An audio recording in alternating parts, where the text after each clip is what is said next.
بسم اللہ الرحمن الرحیم۔ السلام علیکم۔ پروگرام علم و حکمت میں خوش آمدید۔ میں ہوں محمد حسن الیاس۔ ناظرین کرام، سیاسی قیادت اور مذہبی قیادت کے مابین جو کشمکش ہمیں نظر آتی ہے، خصوصاً مسلم ممالک کے اندر، ان ممالک کے اندر جن کو آزادی حاصل ہوئی، جہاں پر جمہوریت کا پودا کاشت کیا گیا اور پھر اس کے بعد وہاں پر ایک نئی سیاسی قیادت ابھر کے آتی، بھی دیکھتے ہیں کہ جو مذہبی قیادت ہے وہ ان کے ساتھ کنفرنٹیشن میں ہے اور ہر وقت ہر معاملے کے اندر ایک نزاعی صورتحال سامنے آتی ہے۔ غم صاحب نے وہ پس منظر واضح کیا تھا، وہ محرکات واضح کیے تھے جس کی وجہ سے مذہبی قیادت میں اضطرابات پیدا ہوتے ہیں اور وہ سیاسی قیادت کے ساتھ برسر پیکار ہو جاتی ہے۔ آج کچھ اپلائیڈ سوالات غم صاحب کی خدمت پر رکھیں گے۔ ہمارے ساتھ حضرت صاحب ایک موجود ہیں، جناب جاوید احمد غامدی صاحب۔ السلام علیکم غامدی صاحب۔ وعلیکم السلام۔ ہم سے بہت شکریہ آپ کے وقت کا۔ ہم سب اس بحث میں گزشتہ دنوں ایک جملہ آپ کی زبانی ہم نے یہ سنا کہ جس میں کسی نے پوچھا کہ یہ جو جمعے کا ممبر ہے یہ کس کے لیے خاص کیا گیا ہے، تو ہم سب آپ نے فرمایا تھا کہ دین میں جو ترتیب قائم کی گئی وہ تو یہ تھا کہ حکمرانوں کو مسجد تک لایا جائے، لیکن ہم نے ترتیب الٹ دی اور مسجد میں بیٹھے ہوئے لوگوں کو ایوان اقتدار تک پہنچانے کا کام شروع کر دیا۔ اس سے جو ترتیب تھی وہ سب دھرم برہم ہو گئی۔ اسلام جو سیاسی قیادت چاہتا تھا، اس کا ایک رابطہ وہ قائم کرنا چاہتا تھا مذہبی مراکز سے، مساجد سے، علماء سے، تاکہ وہ ان کی رہنمائی میں چلیں۔ جس وقت یہ رابطہ کٹ گیا اور مساجد کے اسٹیک ہولڈر خود ایوان اقتدار تک پہنچنا چاہنے لگے، تو اس کے نتیجے میں جو سیاسی قیادت تھی اس کی دینی تربیت کس درجے متاثر ہوئی، اس لیے کہ پہلے جن کے پاس اس نے رہبری کے لیے جانا تھا، اب تو وہ اس کے مد مقابل اقتدار کے اصول میں سرگرداں ہیں۔ یہ بڑا حادثہ ہوا ہے۔ میں نے اسی کو سمجھانے کے لیے اس کشمکش کی پوری تاریخ سامنے رکھتی تھی۔ مذہبی اور سیاسی قیادت دونوں مسلم معاشرے کی ناگزیر ضرورتیں ہیں۔ ہم مسلمان ہیں، مسلمان کی حیثیت سے اسلام ہماری شناخت ہے۔ ہم اپنے دین سے وابستہ ہیں، ہم اس کو سمجھنا چاہتے ہیں، اس پر عمل کرنا چاہتے ہیں۔ کوتاہیاں اپنی جگہ، لیکن کسی مسلمان سے بھی آپ بات کریں گے تو وہ دین کے ساتھ وابستگی کے معاملے میں حساس ہوگا، جذباتی بھی ہوگا۔ اس کی شدید خواہش ہوگی کہ وہ بھی دین اختیار کرے، اس کے معاشرے میں بھی دین کا غلبہ ہو۔ یہ چیزیں اپنی جگہ مسلمہ ہیں۔ جب یہ مسلمہ ہیں تو پھر مذہبی قیادت پیدا ہو جائے گی، یعنی ایسے لوگ جو لوگوں کو دین بتائیں گے، دین سمجھائیں گے، دینی معاملات میں رہنمائی کریں گے، جن کے پاس لوگ دین سمجھنے کے لیے جائیں گے، سیکھنے کے لیے جائیں گے۔ اسی کو میں نے واضح کرنے کی صحیح کی تھی۔ دوسری جانب سیاسی قیادت کے بغیر کسی جماعت کا نظم بھی قائم نہیں کیا جا سکتا۔ ہمارے ہاں جو ارباب حل و عقد کی اصطلاح اختیار کی گئی بڑی معنی خیز ہے، یعنی اس کا مطلب یہ ہے کہ اجتماعی معاملات کو کھولنے باندھنے کی ضرورت ہوتی ہے، کہاں گرہ لگانی ہے، کہاں معاملات کو چھوڑ دینا ہے۔ ایسے لوگ ہونے چاہیے، اور ہر سوسائٹی میں اللہ تعالیٰ پیدا کرتا ہے۔ یعنی اللہ تعالیٰ نے سورہ زخرف میں ایک اصول بیان کیا ہے کہ میں نے اس دنیا کا نظم اس طرح نہیں قائم کیا کہ ایک ہی طرح کے، ایک ہی درجے کے، ایک ہی ذوق کے، ایک ہی رجحان کے لوگ پیدا کر دوں۔ میں نے اس میں بڑا تفاوت رکھا ہے، اور اس سے مقصود یہ ہے کہ لیتخذ بعضهم بعضا سخریہ، تاکہ لوگ ایک دوسرے سے کام لے سکیں۔ اب اگر ہنرمند نہیں ہوں گے، اگر کاروباری لوگ نہیں ہوں گے، اگر معاشرے میں مختلف علوم و فنون کے ماہرین نہیں ہوں گے، تو معاشرے کو متوازن طریقے سے زندہ ہی نہیں رکھا جا سکتا۔ جس طریقے سے یہ سب لوگ ضرورت ہیں، اسی طرح سے سیاسی زعماء بھی ضرورت ہے، اور اللہ تعالیٰ وہ لوگ پیدا کرتا ہے۔ یعنی ایسا نہیں ہے کہ کبھی خلا واقع ہو جاتا ہے، وہ ہر وقت پیدا کرتا ہے۔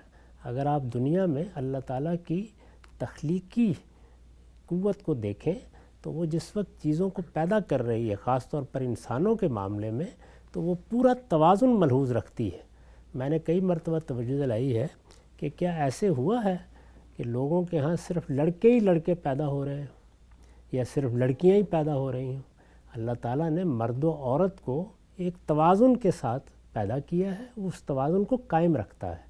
بالکل اسی طرح سے کسی معاشرے کی ضرورت کون لوگ ہیں؟ علماء ہیں، سائنسدان ہیں، اطباء ہیں، مہندس ہیں، مختلف شعبوں کے ماہرین ہیں، کاروباری لوگ ہیں، ہنرمند ہیں، ایسے ہی سیاسی زعماء ہیں۔ تو یہ اللہ تعالیٰ پیدا کرتا ہے۔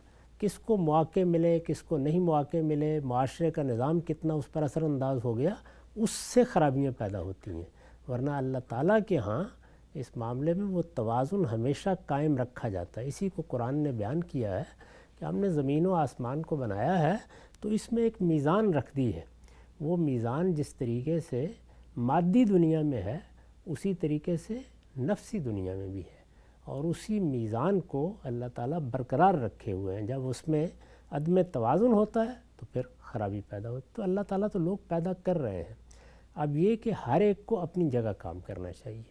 جس چیز کی طرف میں نے توجہ دلائی وہ یہ ہے کہ کشمکش اس وقت پیدا ہوگی جب ایک دوسرے کو پیچھے دھکیلنے کی کوشش کرے گا۔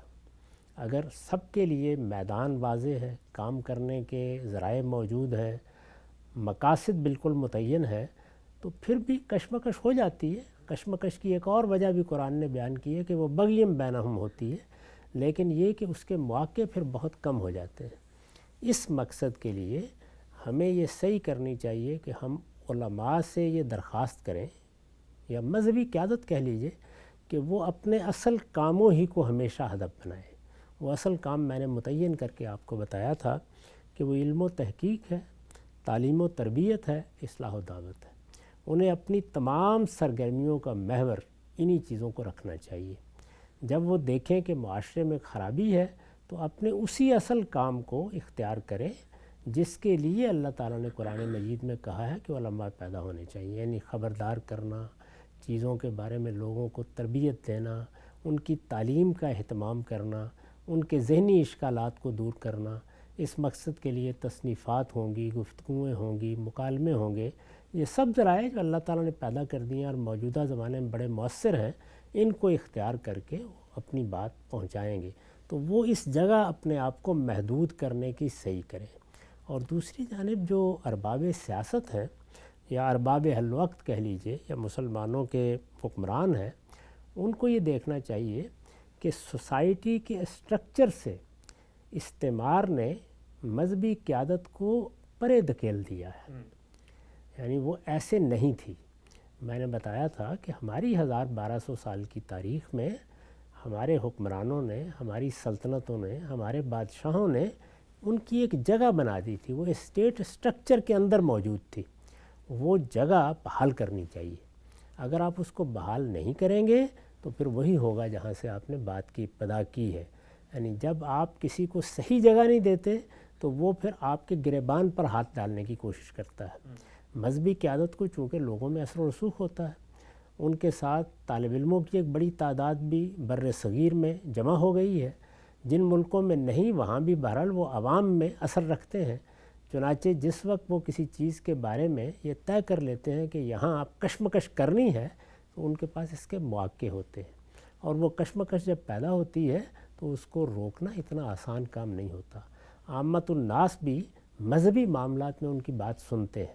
اگر آپ پاکستان کی تاریخ پر نگاہ ڈال کے دیکھیں تو یہاں جتنی مذہبی تحریکیں اٹھی ہیں ان کی علماء نے قیادت کی ہے، اور جب انہوں نے قیادت کی ہے تو اپنی بات منوانے میں کامیاب ہوئے ہیں۔ جی، یعنی آپ یہ دیکھیے کہ مطالبہ نظام اسلامی کی تحریک تھی، قرارداد مقاصد پاس کرانے کی تحریک تھی، ختم نبوت والی، اسی طرح سے دستور میں بعض مذہبی شکیں رکھوانے کی تحریک تھی، ختم نبوت کی تحریک تھی، بعض قوانین جو یہاں نافذ کیے گئے ہیں توہین رسالت اور اس نوعیت کے، ان کی تحریکیں ہیں، وہ سب کی سب کامیاب ہوئیں۔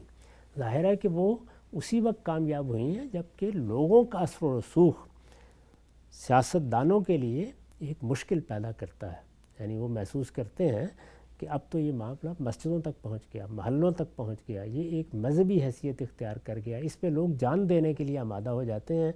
تو اس کے معنی یہ ہے کہ مذہبی قیادت کے پاس بھی ہر جگہ ایک قوت موجود ہے۔ ظاہر ہے سیاست کس چیز کا نام ہے؟ سیاست قوت ہی سے ہوتی ہے۔ جس طرح سے جب ہم ایک ریاست کا نظام بناتے ہیں تو وہاں فوج ہے، پولیس ہے، یہ قوت فراہم کرتی ہے، وزیر اعظم تو نہیں آ کے لڑتا۔ تو اس طرح کی ایک قوت جس کو سڑکوں پر لایا جا سکتا ہے، جس سے نظام کو معطل کیا جا سکتا ہے، وہ علماء کے پاس بھی ہمارے ہاں پیدا ہو جاتی ہے۔ اس میں جو کشمکش پیدا ہوتی ہے وہ قوم و ملک کے لیے انتہائی نقصان دہ ہوتی ہے۔ اس سے بعض قوانین حدود سے متجاوز بنے ہیں اور وہ بڑی خرابیوں کا باعث ہے۔ اسی طرح سے بعض فتاویٰ آ جاتے ہیں، ایسے لگتا ہے کہ مذہبی قیادت لوگوں کو کوئی اور پیغام دے رہی ہے اور سیاسی قیادت کوئی اور پیغام دے رہی ہے.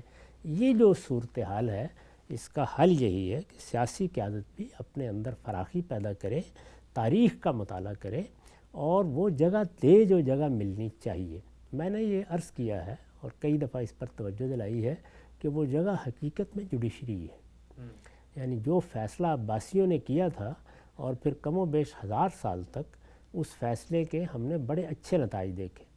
علماء میں جو قیادت بھی پیدا ہوگی اگر آپ تجزیہ کر کے دیکھیں تو اس سے قطع نظر کہ کس نوعیت کے علماء ہیں, مجتہدین ہیں, محققین ہیں, معلمین ہیں یا اصلاح و دعوت کا کام کرنے والے لوگ ہیں, ان میں طبیعت اور افتاد طبع کے لحاظ سے 3 طرح کے لوگ ہوتے ہیں. ایک وہ ہیں کہ جن کو کوئی خواہش نہیں ہوتی اس کی کہ وہ اسٹیٹ کے سٹرکچر میں کوئی حصہ لیں. جی, ان کی کوشش یہی ہوتی ہے کہ وہ علم و تحقیق کی دنیا سے متعلق رہیں. پڑھنا پڑھانا. بالعموم مجتہدین کے ہاں یہی چیز ہوگی, محققین کا بھی یہی مزاج ہوتا ہے. اس سطح کے لوگوں کو آپ دیکھیے انہوں نے تاریخ میں کبھی کشمکش نہیں کی, وہ اپنا کام کرتے رہتے ہیں اور ان کو بلکہ اگر ریاست کے نظام میں لانے کی کوشش کی جائے تو مزاحمت کرتے ہیں. آپ غور کر کے دیکھ لیں امام ابو حنیفہ کی تاریخ ہمیں کیا بتاتی ہے. عباسیوں نے پہلے مرحلے میں پوری کوشش کی کہ وہ جوڈیشری کو سنبھال لیں, عدلیہ کو سنبھال لیں, لیکن وہ اس کے لیے آمادہ نہیں ہوئے, یہاں تک کہ اس کے لیے سزا برداشت کرنے کے لیے تیار ہو گئے. تو علماء کی ایک قسم وہ رہے گی, ان کے لیے کوئی مسئلہ نہیں ہوتا, انہوں نے بہرحال اسی دنیا میں رہنا ہے. وہ اپنی بات کہیں گے, استدلال سے اپنی بات بیان کریں گے, اس کے دلائل دیں گے. ان کو اگر کبھی بات بھی کرنی ہوگی تو نہ وہ کبھی انتشار پیدا کریں گے نہ اختلال پیدا کریں گے, وہ اپنی بات اسی طرح کہیں گے جس طرح کے دنیا میں مختلف علوم کے ماہرین کہتے ہیں. ایک طبقہ وہ ہوگا. دوسرا طبقہ وہ ہے جو اس سے آگے بڑھ کر, اور زیادہ تر معلمین میں ہوتا ہے, اصلاح و دعوت کا کام کرنے والوں میں ہوتا ہے, وہ آگے بڑھے گا اور آگے بڑھ کے وہ چاہے گا کہ اس کو اسٹیٹ کے اسٹرکچر میں جگہ ملے. میرے نزدیک اس کا بہت اچھا طریقہ یہ ہے کہ ہم اپنے قانونی نظام کے بارے میں ہر جگہ یہ طے کر دیں کہ اس میں وہی لوگ آگے بڑھیں گے, یعنی وکیل کی حیثیت سے انہی کو لائسنس ملے گا, ہماری عدالتوں میں وہی لوگ ذمہ داری سنبھالیں گے. کسی جگہ بھی اگر قانونی ضرورت ہے تو وہاں لوگوں کے لیے معیار یہی ہوگا کہ جس طرح وہ دنیا کے قانون کے ماہرین ہوں اسی طریقے سے وہ اسلامی قانون کے ماہر ہوں, ٹھیک, مسلم لاء کے بھی ماہرین ہوں اور مسلم لاء کو براہ راست جانتے ہوں. یعنی یہ نہیں ہے جس طرح کہ ہمارے ہاں لوگ ترجموں کے ذریعے سے کچھ پڑھا لیتے ہیں, وہ عربی زبان سے واقف ہوں, وہ اس پوری روایت سے واقف ہوں جو ہمارے ہاں فقہ کی یا مسلم لاء کی بنی ہے. تو اگر آپ اس کو لازم کر دیتے ہیں تو آپ سے آپ راستہ نکل آئے گا. اس لیے کہ جس وقت لوگ قانون کا علم حاصل کرنا چاہیں گے تو جس طرح وہ کامن لاء کی روایت کو دیکھیں گے, رومن لاء کی روایت کو دیکھیں گے, پڑھیں گے, پڑھائیں گے, اس میں جن لوگوں نے کام کیا ہے اس کا مطالعہ کریں گے, اسی طرح مجبور ہوں گے. اب بھی ہے, یعنی ہمارے ہاں مسلم لاء کسی حد تک پڑھایا جاتا ہے لیکن وہ اس طریقے سے نہیں پڑھایا جاتا جس طرح کہ ہمارے مدارس میں اس کی تعلیم دی جاتی ہے, وہ اسی سطح پر دینی چاہیے. میرا خیال یہ ہے کہ یہ جو اسلامی یونیورسٹیاں بنی ہیں, جیسے ملیشیا میں ایک بنی, جیسے پاکستان میں بنی, اس میں اس کے بڑے اچھے تجربات ہوئے ہیں اور کامیاب تجربات ہوئے ہیں. یعنی وہ لوگ جو وہاں سے پڑھ کے نکلے وہ دونوں طرح کے قانونی نظاموں کو بہت اچھی طرح سمجھتے جانتے تھے. چنانچہ اس طرح کے لوگوں کا پیدا کرنا یہ تو تعلیمی اداروں کا کام ہے. ریاست اس میں کوئی بہت بڑی خدمت انجام نہیں دیتی, لیکن وہ جیسے ہی اس کو لازم کر دے گی تو یہ وہی چیز ہے کہ جب سوسائٹی میں داخل ہونے کے لیے آپ نے یہ شرط لگا دی تو اس سے خود بخود دینی علم کا رابطہ ریاست کے نظام کے ساتھ قائم ہو جائے گا. یہ تو ہم اب جانتے ہیں کہ ریاست کا نظم 3 ہی ستونوں پر قائم ہے, مقننہ ہے, عدلیہ ہے, انتظامیہ ہے. دیکھیے اس کا ایک اور اثر پڑے گا, وہ یہ کہ قانون کی تعلیم حاصل کرنے والے لوگ ہی زیادہ تر سیاست میں جاتے ہیں. اس لیے کہ انہی کو ایک خاص طرح کی فراغت حاصل ہوتی ہے. یہ پچھلے 200-250 سال کا تجربہ یہی ہے, کیونکہ انہی 200-250 سالوں میں جمہوریت, اس کے لیے جد و جہد, سیاسی جماعتیں یہ وجود میں آئی ہیں. تو اس میں اگر آپ دیکھیں تو سب ماہرین قانون ادھر گئے ہیں. تو اس کا لازمی نتیجہ یہ ہوگا کہ آپ کو کوئی باقاعدہ طریقے سے علماء کے ساتھ لین دین نہیں کرنا, بلکہ آپ ایک اصولی تبدیلی کریں گے جو بڑی مثبت تبدیلی ہے. یعنی خود آپ دیکھیے کہ اگر ہمارے ہاں ایسے لوگ قانون کی ذمہ داریاں انجام دیتے ہیں، وہی ہمارے وکلاء ہیں، وہی ہمارے ہاں جج ہیں، قاضی ہیں، جن لوگوں کو نہ صرف یہ کہ جدید قانون پر عبور ہے بلکہ وہ فقہ کی پوری روایت سے بھی واقف ہیں، مسلم لاء کہہ لیجیے آپ، اس کی پوری روایت سے واقف ہیں، اس کو براہ راست سمجھتے ہیں، اس کے ماخذ تک ان کی رسائی ہے، اس کو خود پڑھ سکتے ہیں، اس کی تنقیح کر سکتے ہیں۔ اگر اس طرح کے لوگ موجود ہوں گے اور ہر جگہ آپ اس کو معیار بنا دیں گے کہ نہیں یہ نہیں ہو سکتا کہ تنہا ادھر کے لوگ یا تنہا ادھر کے لوگ، تو آپ بھی دیکھیے کہ ایک طرف میں نے عرض کیا کہ اس کے اثرات آپ کے پورے نظام پر ہوں گے، آپ کی عدلیہ کی تطہیر ہوگی۔ عدلیہ کی تطہیر میں اور بھی بہت سے کام کرنے کے ہیں، میں کئی مرتبہ عرض کر چکا ہوں کہ اس میں آگے بڑھ کر ہمیں وہ نظام اختیار کر لینا چاہیے جس میں جج یا قاضی بنیادی کردار ادا کرتا ہے، یعنی انکویزیٹوریل۔ اس نظام کو ہم اختیار کریں گے تو ہماری روایت کے بھی قریب ہوگا، اور جو انصاف کو مسائل درپیش ہیں وہ بھی بڑی حد تک اس سے حل ہوں گے۔ کسی قوم کے عرف کو، کسی قوم کی تاریخ کو، کسی قوم کے ذہنی تصورات کو نظر انداز کر دیا جائے تو انصاف دینا بھی ممکن نہیں رہتا۔ پھر میں نے جس طرح کہ عرض کیا، اس کے اثرات آپ کی انتظامیہ پر بھی ہوں گے، کیونکہ یہیں سے آپ کی پارلیمنٹ کے لوگ جائیں گے، وہی انتظامی مقاصد کے لیے سیاست میں حصہ لینا چاہیں گے، تو ہر طرح وہ لوگ سامنے آئیں گے جو مذہبی علم سے، مذہبی پس منظر سے، مسلمانوں کے تاریخی علوم سے، ان کے علم کی تاریخ سے، ان کی علمی روایت سے واقف ہوں گے۔ یہ آپ کریں گے، اس کے اثرات آپ کے مدرسوں کے نظام پر بھی جائیں گے، اس لیے کہ ان کو بھی پہلے بھی وہ فقہ ہی زیادہ تر پڑھاتے ہیں، ان کو بھی یہ پھر کرنا پڑے گا کہ جس طریقے سے وہ فقہ کی تعلیم دے رہے ہیں اسی طریقے سے جدید قانون کی بھی تعلیم دیں۔ تو اس طرح سے ہم اپنی پوری سوسائٹی کو ریفارم کر سکیں گے، یعنی ان مقاصد کے لیے جس میں یہ کشمکش ہمارے معاشرے میں سے ختم ہو۔ یہ ضروری ہے کہ ریاست اس جانب بڑھے، جیسے ہی وہ اس جانب بڑھے گی تو خود بخود جگہ بن جائے گی۔ پھر ایک دوسری جگہ بھی ہے، وہ جگہ ہے مساجد کا نظم۔ یعنی ہمارے ہاں چونکہ یہ طے ہے، ہماری شریعت میں طے ہے کہ مساجد کا نظم، خاص طور پر جامع مساجد کا نظم، یہ مسلمانوں کے ارباب حل وقتی کے پاس ہوگا۔ وہ آئیں گے، جمعہ کا خطبہ دیں گے، وہ آئیں گے عیدین کا خطبہ دیں گے، اور وہی ہیں کہ جو اگر نہیں کسی وقت آ سکیں گے تو اپنا کوئی نمائندہ مقرر کریں گے۔ اب چونکہ ریاست کا نظام بہت وسیع ہو چکا ہے، 2-4 جگہ نہیں ہوتی، چھوٹے چھوٹے شہروں تک میں یہ سب معاملات ہوتے ہیں، تو اس کا یہ لازمی نتیجہ نکلے گا کہ ان کو بھی اپنی نمائندگی کے لیے علماء کا انتخاب کرنا پڑے گا، وہ بھی یہی چاہیں گے۔ تو اس کا نتیجہ یہ نکلے گا کہ خود ریاست کے نظام کا وہ حصہ بھی بن جائیں گے۔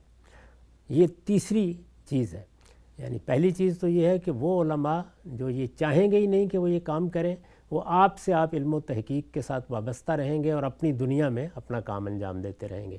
جو ریاست کے اسٹرکچر کا آزادی کو قائم رکھ کے حصہ بننا چاہتے ہیں وہ عدلیہ کا رخ کریں گے، اور جو اس سے بھی آگے بڑھ کے ریاست کے تحت کام کرنے کے لیے آمادہ ہو جائیں گے، یا حکومتوں کے تحت کہہ لیجیے کام کرنے کے لیے آمادہ ہو جائیں گے، وہ اس شعبے کا انتخاب کر لیں گے۔ تو میرے نزدیک یہ طریقہ ہے کہ آپ علم کو، مسلمانوں کی مذہبی قیادت کو یا مذہبی علم کو ریفارم بھی کر دیں گے، اس کی تطہیر بھی کریں گے، اور یہ بڑے فطری طریقے سے ہوگی۔ اس کے لیے آپ کو کوئی کشمکش مول لینے کی ضرورت نہیں، اور نظام کا حصہ بنانے میں آپ کامیاب بھی ہو جائیں گے۔ اس کے بعد صرف ایک چیز باقی رہ جائے گی، اور وہ یہ کہ اس کشمکش کے زمانے میں جو تجاوز ہو چکا ہوا ہے، اور وہ تجاوز ایک طرح کی اب حکمت عملی بن گیا ہے، اس کی اصلاح کی جائے، وہ فکری جدوجہد سے ہوگی۔ دو ہی چیزیں ہیں، میں نے پچھلی نشست میں آخر میں عرض کر دیا تھا، نفاذ شریعت کا تصور، جہاد کا تصور۔ یہی دو چیزیں ہیں جو کشمکش کا باعث بنتی ہیں۔ ان کے معاملے میں صحیح نقطہ نظر واضح کیا جائے، یعنی جہاد کیا ہے، یہ کب لازم ہوتا ہے، یہ کس مقصد کے لیے کیا جاتا ہے، اس میں جو غلطی ہوئی ہے اور جس طریقے سے اس کو علماء کے فتوے کا ذریعہ بنا لیا جاتا ہے، اس کی اصلاح کی جائے، اور نفاذ شریعت کے معاملے میں اس چیز کی اصلاح کی جائے، اور وہ فکری جدوجہد سے ہوگی کہ نفاذ شریعت کی تعبیر ہی مغالطہ انگیز ہے۔ ہمیں شریعت پر عمل کی دعوت دینی ہے۔ ہمارے دین میں یہ طریقہ اختیار نہیں کیا گیا کہ کسی حکومت کو، ریاست کو یہ حق حاصل ہے کہ دین کی اپنی تعبیر وہ لوگوں پر بالجبر نافذ کر دے۔ یہ حق سرے سے حاصل ہی نہیں ہے، اور اس کا جب کبھی بھی اظہار ہوا ہے، خواہ وہ سعودی عرب میں ہوا ہو، خواہ وہ ایران میں ہوا ہو، اس سے صرف فساد پیدا ہوا ہے، خرابی پیدا ہوئی ہے۔ یہ اصل میں خود دین کے حدود سے تجاوز ہے۔ تو اس چیز کو سمجھانے کی صحیح کی جائے۔ اس کے بعد پھر ظاہر ہے کہ سیاسی قیادت بھی جب اپنا کام کرنا شروع کرے گی اور ان چیزوں کے بارے میں کشمکش ختم کر دے گی تو اس کا لازمی نتیجہ استحکام کی صورت میں نکلے گا، اور یہی اس وقت ہماری ضرورت ہے۔ یعنی پوری اسلامی دنیا کے 57 ملکوں میں فوجیں بھی ہیں، پولیس بھی ہے، ملک بھی مل گئے ہیں، نیم خود مختاری صحیح عالمی سطح پر بھی حاصل ہے۔ اصلی چیز کیا ہے جو خرابی کا باعث بنتی ہے؟ وہ ہے عدم استحکام۔ وہ استحکام، سیاسی استحکام، پولیٹیکل سٹیبلٹی حاصل ہونی چاہیے، اور وہ چیز ہے جس کو حاصل کرنے کے لیے اس کشمکش کا فکری سطح پر خاتمہ بھی ضروری ہے۔ وہ ان دونوں چیزوں کی تنقید سے ہوگا۔ پے در پے اس معاملے میں شریعت کا مطالعہ کرایا جائے، سمجھایا جائے، استدلال کیا جائے، تاکہ لوگوں کا زاویہ نظر تبدیل ہو جائے، اور یہ جو اقدامات ہیں یہ کیے جائیں تو یہ کشمکش کا خاتمہ ہماری معیشت کے لیے ضروری ہے، معاشرت کے لیے ضروری ہے، تہذیبی ارتقاء کے لیے ضروری ہے، دنیا میں سرفرازی کے لیے ضروری ہے۔ یہ ختم ہوگا تو سیاسی استحکام ہوگا، سیاسی استحکام ہوگا تو معیشت ترقی کرے گی، معیشت ترقی کرے گی تو ملک اپنے پاؤں پر کھڑے ہوں گے، اور پھر ہم یہ خواب دیکھ سکتے ہیں کہ علم و اخلاق میں بہتری پیدا کر کے ہم دنیا میں اپنی تہذیب کے غلبے کی جدوجہد کر سکتے ہیں۔ آپ تو بہت ہی خوبصورتی سے آپ نے وہ پورا کا پورا ایک لاہ عمل ایک تصویر پیش کی ہے کہ کیسے جو یہ کشمکش ہے اس کا خاتمہ کیا جا سکتا ہے۔ جو 3 نکات ہیں کہ 3 درجے کے علماء ہوتے ہیں، پہلے علم و تحقیق والے، وہ لکھنے پڑھنے میں مصروف رہتے ہیں، اور دوسرے جو 2 ہیں ان کو ہم کیسے اسٹرکچر کے اندر ایڈجسٹ کر سکتے ہیں، ان کی انرجیز کو چینلائز کر سکتے ہیں۔ قانون کی دنیا میں وہ آئیں گے، وکلاء بنیں گے، جوڈیشری کا نظام دیکھیں گے، اور اسی طریقے سے مساجد کا انتظام سنبھالیں گے۔ چکم صاحب، اس سے وہ بڑا مسئلہ بھی حل ہوتا ہے جو معاش کا ہے۔ ہم یہ دیکھتے ہیں کہ لوگ عام طور پہ کہتے ہیں بھئی یہ تو سوسائٹی کے اوپر بوجھ بن گیا ہے طبقہ، اور پھر سوسائٹی سے وہ وصول کیا جاتا ہے، اور اتنی بڑی تعداد افراد کی پیدا ہوتی ہے۔ اس کے نتیجے میں کیریئر اورینٹڈ لوگ پیدا ہوں گے، گویا عالم بھی وہ بنے گا کہ جس کو قانون میں دلچسپی، اور قانون ہی اس کا کیریئر بن جائے گا، اور وہ اس کا ذریعہ آمدن بھی ہوگا۔ یہ جو پہلا طبقہ ہے اس کا ذریعہ آمدن کیا ہوگا، وہ کیسے گزر بسر کرے گا؟ وہ ہمیشہ تعلیم و تدریس ہی رہا ہے۔ دیکھیے، تعلیم و تدریس کے ادارے ختم نہیں ہو جائیں گے۔ جب ایک شخص عالم بنتا ہے اور وہ آزاد رہنا چاہتا ہے، اس کی یہ خواہش نہیں ہوتی کہ وہ اسٹیٹ اسٹرکچر کا حصہ بنے، نہ اس نوعیت کی ذمہ داریاں وہ اپنے لیے قبول کرتا ہے، جس طرح کہ میں نے عرض کیا۔ تو اس طرح کے لوگوں کے لیے بہترین معاش تعلیم و تدریس ہے۔ تعلیم و تدریس کے مواقع یونیورسٹیوں میں بھی ہوں گے، کالجوں میں بھی ہوں گے، نیچے کی تعلیم میں بھی ہوں گے، دینی علوم کی درسگاہیں بنیں گی، اور اختصاص کی درسگاہیں اس کے نتیجے میں اور بھی محکم بنیادوں پر قائم ہوں گی، اس میں بھی اس کے مواقع موجود ہوں گے۔ علمی ادارے بھی ریاست میں بنتے ہیں، قوموں کے لیے تعمیر کا ذریعہ بنتے ہیں، اس میں بھی ان کے مواقع ہوں گے۔ تو اس وجہ سے علماء کا پیشہ وہی ہو سکتا ہے، اور کوئی چیز اس درجے کے علماء کا پیشہ کبھی نہیں بن سکی۔ اس سے بھی جو برتر سطح کے لوگ ہیں ان کے لیے کوئی زیادہ پریشانی کی ضرورت نہیں ہوتی۔ بالعموم سوسائٹی ہی ان کی ذمہ داریاں سنبھال لیتی ہے، جس طرح کہ رسالت مآب کے بعد بھی ہوا۔ یعنی لوگوں نے آگے بڑھ کر یہ کہا کہ آپ یہ کام کر رہے ہیں، آپ کی معاش کی ذمہ داری ہمارے اوپر رہی۔ تو اس طرح کے سارے مواقع اللہ تعالیٰ مسلمانوں کے معاشرے میں پیدا کرتا ہے، لیکن اگر کوئی باقاعدہ معاش اختیار کرنی ہو تو اعلیٰ درجے کے علماء کے لیے بہترین طریقہ یہی ہے کہ وہ اپنے آپ کو تعلیم و تدریس کے لیے خاص رکھیں۔ نقطہ بالکل واضح ہو گیا۔ اچھا ہم صاحب، گزشتہ نشست میں ایک چیز زیر بحث آئی تھی کہ جس وقت علماء کسی اطلاقی معاملے میں سیاسی قیادت کو ریاستی امور میں مشورہ دیتے ہیں، تو آپ نے بتایا تھا کہ ان کو ایک چیز کو پیش نظر رکھنا چاہیے ہے کہ وہ اسٹیٹ اسٹرکچر کا حصہ نہیں ہے، وہ اس پہ اثر انداز نہ ہوں، وہ کوئی زور زبردستی سے محض اپنی رائے دعوت اور تلقین و نصیحت کے باب میں دے دیں۔ علماء کی جانب آپ کھڑے ہوں تو ایک چیز جو سامنے آتی ہے وہ یہ کہ وہ یہ کہتے ہیں کہ یہ ایسا معاملہ نہیں ہے جو حکمت عملی اور تدبیر کا ہو کہ جس کے اندر ہم صرف واضح و نصیحت کر دیں، بلکہ یہ دین کا معاملہ ہے، اور دین کے معاملے میں یہ حساسیت ہوتی ہے۔ ایک مثال اطلاقی لے لیتے ہیں کہ ہمارے ملک کے اندر گزشتہ دنوں یہ جو ملک بینک ہے اس کی بحث شروع ہوئی، تو علماء نے یہ نہیں کہا کہ یہ خلاف اسلام ہے، بلکہ آگے بڑھ کے کہا کہ یہ ہم بننے نہیں دیں گے۔ تو آپ نے یہ توجہ دلا دی یہاں پہ کہ کچھ دینی نظریات اور فکری سطح پہ خرابیاں ہوتی ہیں، وہ نفاذ شریعت کا پورا تصور ہے۔ اس سے ذرا اوپر اٹھ کے بھی یعنی یہ تقسیم تو آپ بھی کریں گے نا کہ عام معاملات میں اور جو دینی امور ہوتے ہیں اس میں ایک عالم کی حساسیت یہ ہے کہ اگر یہ ہو گیا تو سوسائٹی میں اس کے نتیجے میں خدا کی اس ہدایت پر عمل درآمد نہیں ہوگا، اس کی انحراف یا خلاف ورزی ہو جائے گی، تو اس کو محض دعوت و تبلیغ تک کیسے رکھا جا سکتا ہے جس سے سوسائٹی میں ایک جو نہیں ہے شریعت کی وہ نافذ ہو رہی ہو؟ اللہ تعالیٰ نے اسی جگہ رکھا ہے، اس نے یہ حد قائم کر دی ہے کہ دین پیش کرنے والوں کا کام یہی ہے کہ انما انت مذکر لست علیہم بمسیطر، یعنی وہ تو اپنے پیغمبروں کو بھی اس کی اجازت نہیں دے رہا، پروردگار نے اس کو جگہ جگہ واضح کیا ہے کہ وہ مسیطر بن جائیں، ان کا یہ کام نہیں ہے، وہ لوگوں سے کوئی چیز زبردستی منوائیں گے، یہ طریقہ اختیار نہیں کیا جائے گا، ہمیشہ تذکیر ہوگی، نصیحت ہوگی۔ علماء کے پاس جو ہتھیار ہے وہ لوگوں کو جمع کر کے ان کو برانگیختہ کر کے سڑکوں پر لانے کا نہیں ہے، یہ بدقسمتی ہے، یہ کبھی بھی نہیں ہونا چاہیے۔ ان کا ہتھیار استدلال ہے، ان کو ہر حال میں دلیل دینی چاہیے، ریزننگ کرنی چاہیے، ان کی دلیل ہے جو لوگوں کے ذہنوں میں اترے، ان کی دلیل ہے جو اذہان کو مسخر کرے، ان کی دلیل ہے جس سے لوگ دین کو بھی سمجھیں اور ان کے اندر اذعان پیدا ہو کہ یہ ہمارا دین ہے، ہمیں اس پر عمل پیرا ہونا ہے۔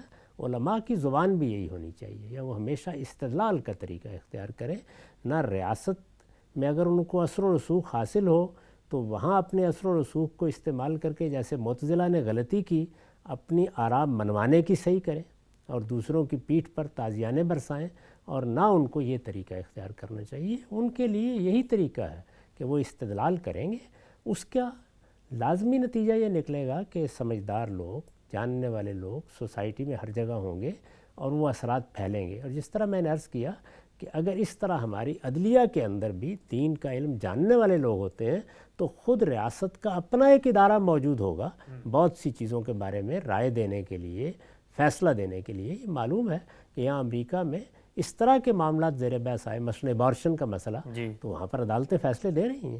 تو یہ سب معاملات اس طریقے سے توازن کے ساتھ ہوں گے۔ یہ طریقہ کہ ہم لوگوں کو سڑکوں کے اوپر لے آئیں گے، ہم یہ معاملہ ہونے نہیں دیں گے، یہ علماء کے لیے کوئی شایان شان معاملہ نہیں ہے، اس سے ان کو ہر حال میں گریز کرنا چاہیے۔ تو یہ معاملات اگر آپ اس سطح پر لائیں گے تو یہ کشمکش ختم ہوگی۔ یعنی ہمارا موضوع اس وقت کیا ہے کہ کشمکش نہیں ہونی چاہیے، استدلال کے ساتھ بات کی جائے، بات کہی جائے، بات منوائی جائے، لیکن دلیل کے ساتھ منوائی جائے۔ یعنی علماء اپنی اس منصب کے لحاظ سے گفتگو کریں جو ان کا حقیقی منصب ہے۔ یہ ہوگا تو لوگوں میں اصلاح کے زیادہ مواقع پیدا ہوں گے، خود سوچنے سمجھنے والے لوگوں کے اندر تبدیلی لانے کا جذبہ پیدا ہوگا۔ ان کا کام یہ ہے، وہ یہ کام کریں گے تو سوسائٹی میں ان کا کردار انتہائی مثبت ہوگا۔ رہی یہ بات کہ اس کا نتیجہ کیا نکلا کیا نہیں نکلا، اس طریقے کے وعید سنانے اور اس طرح سے لوگوں کو میدان میں لانے کے نتیجے میں کیا ہوا ہے، یعنی اس کا بھی حاصل اس کے سوا کچھ نہیں ہوتا کہ کچھ اوپر سے اقدامات لوگ کر ڈالتے ہیں، وہ سوسائٹی کا ذہن نہیں بنتے، اس کا فکر نہیں بنتے۔ علماء کو زیادہ فکر اس کی کرنی چاہیے کہ دین لوگوں کا ذہن بنے، دین لوگوں کی محبت بنے، دین لوگوں کا استدلال بنے، ان کو ایسا شرح صدر حاصل ہو کہ ان کو کچھ کہنے کی ضرورت ہی نہ ہو، دلیل اپنی قوت کے ساتھ لوگوں کو مسخر کر لے۔ بالکل نقطہ واضح ہوا۔ اچھا خان صاحب، جو آپ نے ایک تدریجی لاحمل بتایا، اس کے نتیجے میں جو مسلمانوں کی سیاسی قیادت ہے اس کے اندر بھی فطری طور پہ جو مذہبی عناصر ہیں ان کا ظہور ہوگا۔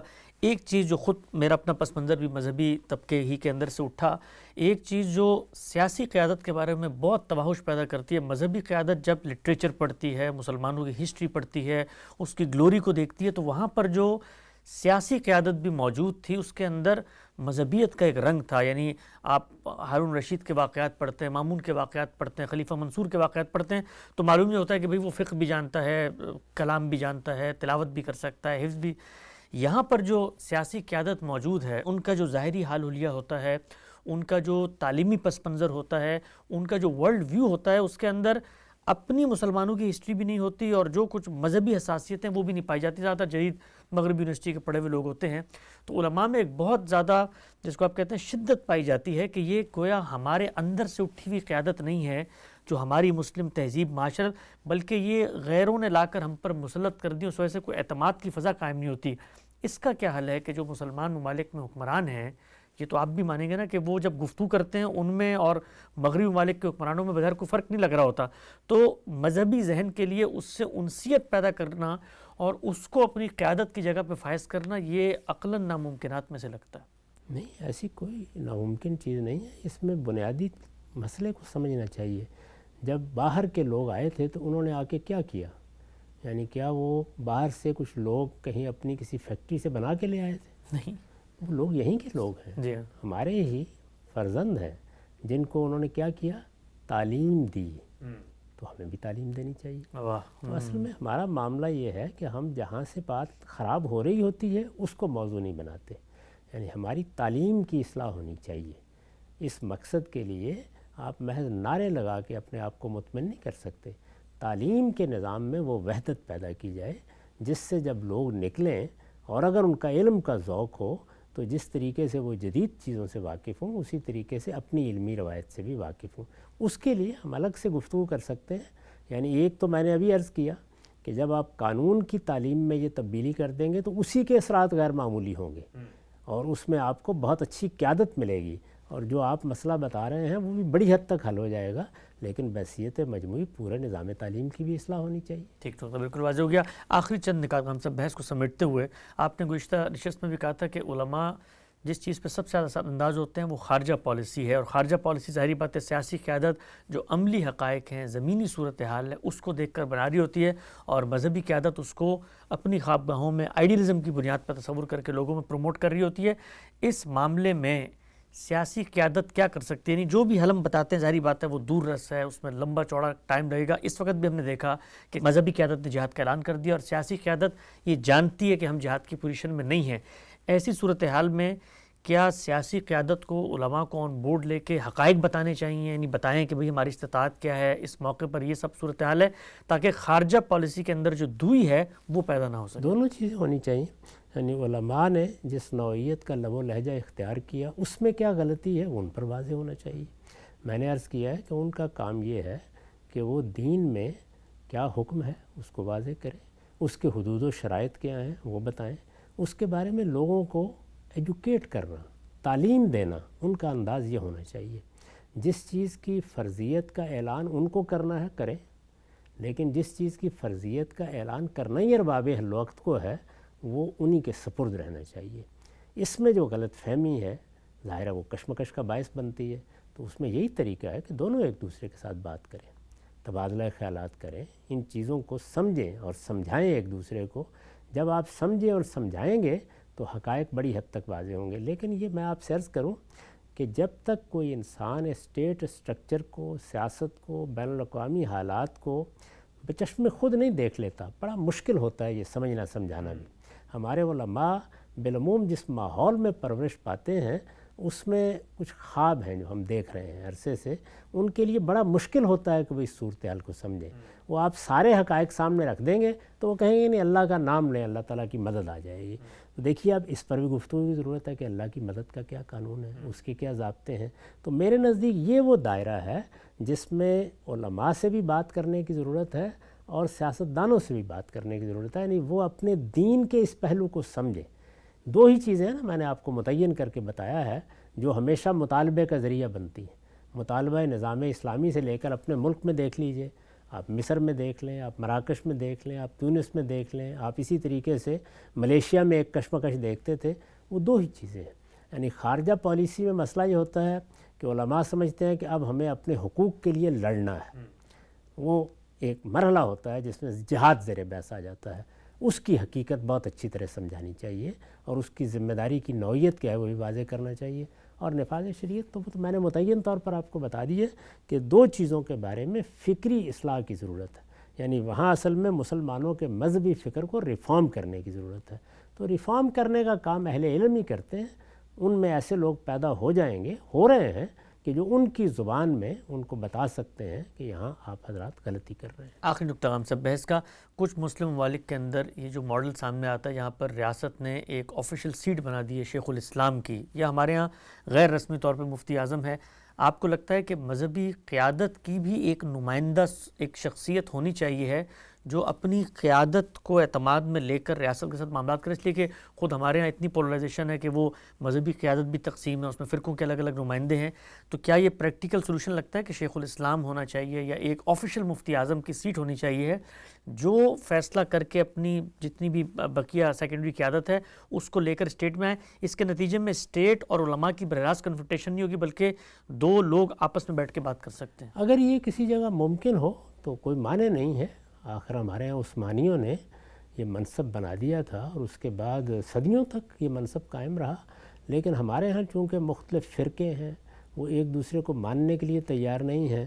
اب 4-5 شیخ الاسلام تو بیک وقت نہیں بنائے جا سکتے، تو اس میں کچھ مسائل ہیں عملی نوعیت کے، اگر وہ حل کیے جا سکیں تو جس طرح مثال کے طور پر رؤیت ہلال کمیٹی بنائی ہم نے، تو اس میں کچھ نہ کچھ صورت بن جاتی ہے، یعنی کبھی بریلوی اس کی قیادت کرتے ہیں، کبھی دیوبندی اس کی قیادت کرتے ہیں، اہل حدیث حضرات نے تو غالباً ابھی تک نہیں کی اگر میں غلطی نہیں کر رہا، لیکن بہرحال کچھ نہ کچھ معاملہ ہو جاتا ہے، تو اگر کوئی اس طرح کا راستہ نکل جائے تو وہ بھی ایک اچھی بات ہوگی۔ پیش نظر تو یہی تھا کہ ہمارے ہاں جو اسلامی نظریاتی کونسل بنی ہے وہ یہ کردار ادا کرے، لیکن یہ ممکن نہیں ہو سکا اور میرے خیال میں ہوگا بھی نہیں، یعنی اس کا کوئی خاص فائدہ نہیں ہوا۔ اس پر ضرور سوچنا چاہیے۔ اصلی سوال وہی ہے کہ جب تک آپ ایک بڑے طبقے کو جو بہرحال مسلمانوں میں ایک خاص طرح کی قیادت پیدا کرتا ہے اس کو اس اسٹرکچر میں اپنی جگہ نہیں دیں گے، اور جگہ معقول ہونی چاہیے، وہ یہ جگہ نہیں ہے جو ہم نے دے رکھی ہوئی ہے، یا جس طرح سے ہم نے ان کے لیے سیاسی قیادت حاصل کرنے کے مواقع پیدا کر دیے ہیں، سیاسی جماعتیں بن گئی ہیں، علماء کی جماعتیں بن گئی ہیں، یہ تو انتشار کے حوالے کرنا ہے پوری قوم کو۔ اسی طریقے سے صحیح جگہ بنانی چاہیے، اور سیاسی جماعتوں کو سیاسی جماعتوں ہی کے طریقے پہ قائم ہونا چاہیے۔ سیاسی جماعتیں کبھی لسانی مذہبی بنیاد پر نہیں قائم کی جاتی، ان کو ایسا ہی کام کرنا چاہیے، ہمیشہ یہی چیز ملحوظ رکھنی چاہیے۔ جو فکری معاملات ہیں میرے خیال میں زیادہ تر توجہ اس پر کرنی چاہیے، اس میں بھی صبر کے ساتھ کچھ کام کرنے کی ضرورت ہے۔ مثال کے طور پر یہ دیکھیے کہ ہمارے ہاں بعض قوانین بنائے گئے، میں نے برسوں پہلے اس کی غلطی کی طرف توجہ دلائی کہ اس میں خود فقہ حنفی کے بھی خلاف قانون سازی کر دی گئی ہے۔ شروع میں اس کے خلاف رد عمل ہوا، لیکن وقت کے ساتھ خود علماء کے حلقوں میں اس کی تائید ہونا شروع ہو گئی۔ اب اگر آپ جا کر پوچھیں تو تمام جید علماء مان رہے ہیں کہ فی الواقع ان قوانین میں یہ اور یہ غلطیاں ہیں۔ تو اسی طرح سے اگر آپ صبر کے ساتھ، استدلال کے ساتھ، شائستگی کے ساتھ، تہذیبی روایات کو قائم رکھ کے، ان کے سچے احترام کو قائم رکھ کے گفتگو کریں گے تو میرا خیال ہے کہ بہت چیزوں کی نقطہ نظر بالکل واضح ہو جاتا ہے۔ مذہبی اور سیاسی قیادت کے مابین جو کشمکش ہے صرف اس مرض کی تشخیص نہیں ہوئی، بلکہ غام صاحب نے کچھ عملی حل بھی تجویز کی ہیں جن کو سامنے رکھ کے شاید کچھ بہتری کا سفر شروع کیا جا سکتا ہے۔ وقت یہاں پہ ختم ہوتا ہے، دوبارہ حاضر خدمت ہوں گے، اب تک آپ لوگ کا بہت شکریہ۔